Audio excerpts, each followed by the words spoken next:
Alright, this is my second video. Lord Thaddeus Cray, also known truly in real life as West Vic, with Dogman Cams. Alright, I'm going to keep this one about the same length, maybe a little shorter. It's pretty simple.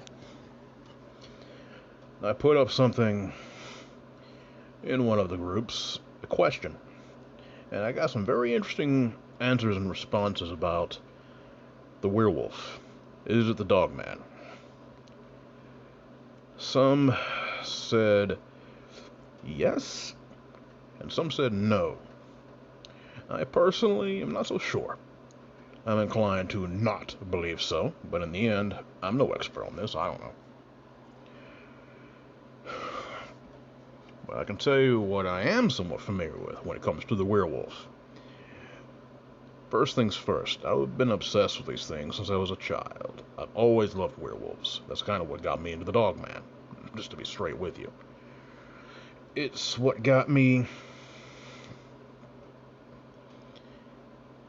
kind of into my desire to know the truth about them and many other cryptids. Bigfoot's always been a very unique thing for me.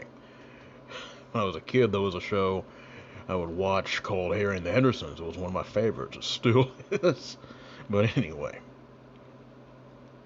it kind of got my curiosity back then, and ever since, I've kind of been on the path that I am now. It's taken a few years, but there you go. Okay, on with the show. The werewolf. These creatures, of course, date back to mainly, I believe, European folklore, and of course, again, we go back to the Greek legends. Of course, the cynocephali, I told you already, I do believe are something that was around. The werewolf is something much different. Much.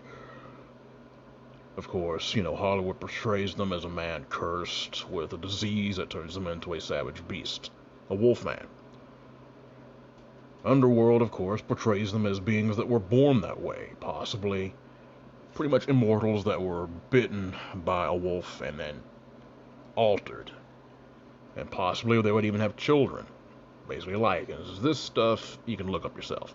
That's not what this is based on. It's just kind of get an understanding of maybe where many people would know werewolves are from. Different movies, different things like that. Van Helsing, etc., etc., etc. My point is this. The Greek legends speak of the man was, I believe, named Lycan, or I believe so, or Lycan or something. I'm not really sure about the pronunciation, but look that up. Lykoan, I believe, is what the spelling was. He was a king. I'm not sure, I want to say from Thebes, but it was from somewhere in the Greek society. And the legend is, of course, there's different versions, but the one I'm most familiar with is that he was a man that was extremely arrogant, and he had no respect for anyone, much less the Greek gods, especially Zeus. And of course, Zeus, being the nosy bastard that he was known for being, decided to put Mr. Lycan up to the test. A test for his hospitality.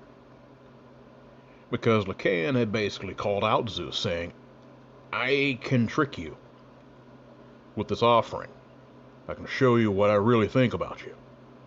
Zeus took him up on the offer.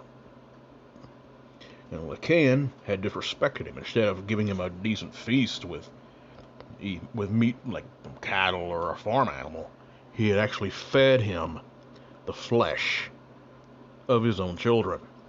Zeus was disgusted. He was pissed. And therefore he was like, okay, I got something for you, buddy. You want to disrespect me? Nah. You want to act like an animal? I want to turn you into one. Him and his surviving sons, if I remember right, all of those wicked people were turned into wolves. And pretty much that's kind of where the term, I believe, lycanthropy is from. I'm not sure. Of course, you have legends of the skinwalkers and stuff, which are beings, medicine, very evil men of medicine that mainly from Navajo folklore, that would shapeshift into monsters, different animals and stuff they came in contact with, and different things to gather information and, of course, terrorize their enemies. I don't think that's what the werewolf is. It could be, but I have my doubts. Do I think they exist? There's a possibility of it. Of course, there's also different tales of werewolves being born and not infected through a curse. And of course, that's more the lycan legend, and those are pretty much, if I remember right, they come from the legends of the Carpathian area, Russia, things like that. I believe they're connected with the Vodalak or however the heck those are pronounced. Very interesting stories. Feel free to look those up. I guarantee you will be very intrigued and fascinated. Supposedly lycans have more control over their abilities to shapeshift and did not lose control. Now, the full moon, I'm not so sure about that. Of course, that kind of goes back to Greek mythology to an extent, but I'm not certain exactly how that really comes into true legends and stories about the werewolf. Of course, most of them, like I said, I think most of them are kind of a little bit of a Hollywood slant, which is what we know about the full moon and werewolves. It could be having an effect with the lunar cycle, but I'm not sure about that. What I do know is what I've studied, read, and I can tell you right now, the werewolf definitely has some kind of fact. There's something to it. Look up the legend of the beast of Giverdun, or however the heck that's pronounced.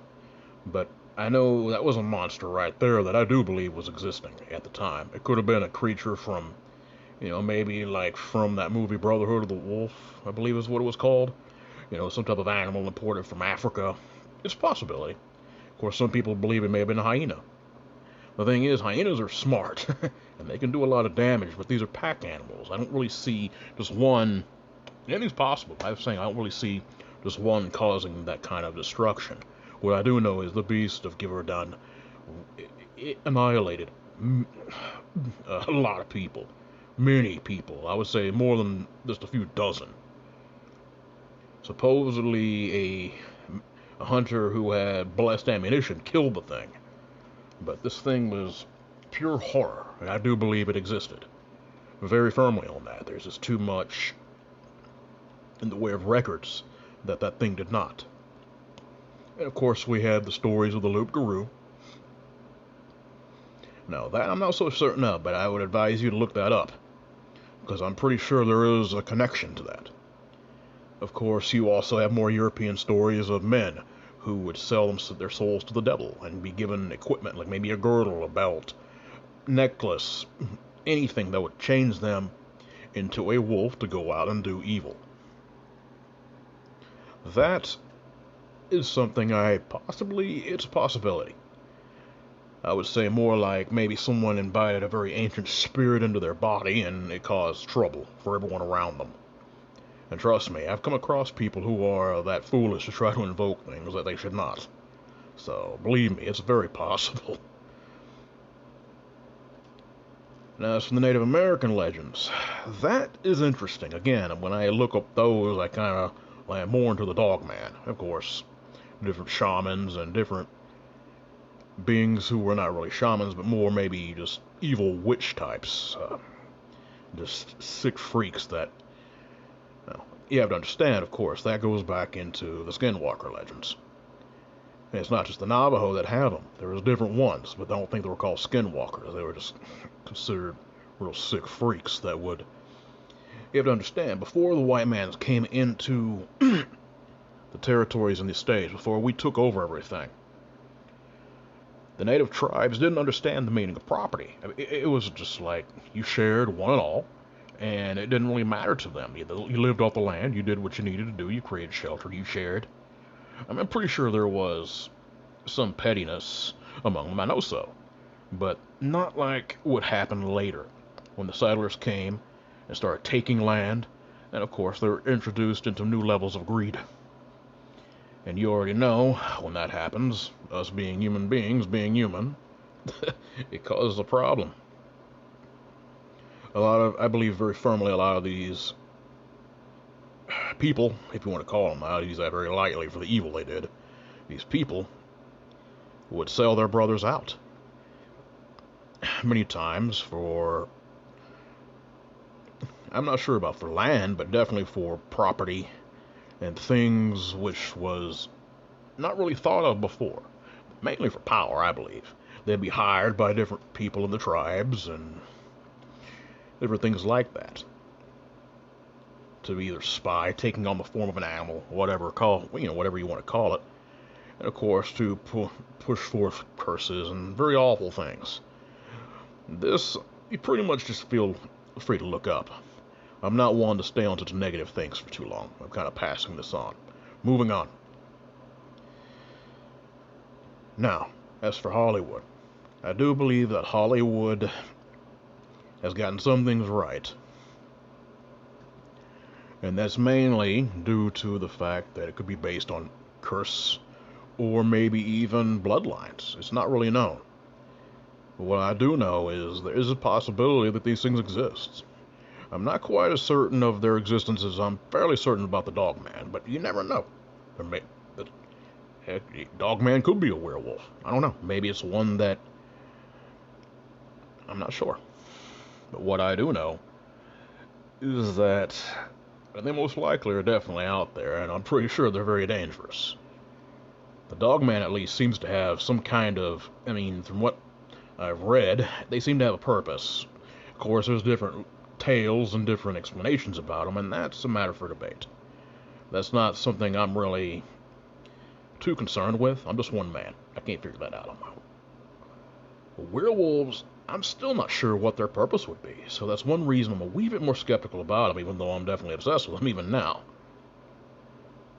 But I'll tell you right now, it's definitely something that has me fascinated. Feel free to leave something in the comments. And again, if you're willing to talk to me about such things, hit me up. I'm always willing to have people on either Chasing the Truth with Sean Graham or the Dogman Cams radio show with John Bell. You know where to reach me. wesvic@dogmancams.com. Be safe and watch yourselves out there.